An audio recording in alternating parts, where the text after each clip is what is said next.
The float valve of the lid has a rubber piece that comes out. So this is the piece that is associated with the pin that comes up in the lid. So you take the rubber off and the pin comes out. I have another little brush that came with my baby brush cleaning bag assortment from the dollar store, and I'm just giving this a work over. Might as well, everything helps. Troubleshooting, you can't clean enough.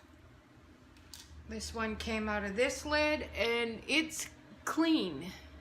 So I will put the pin back, use my finger to hold it in place so it pushes it up, so I can put the rubber piece back in place.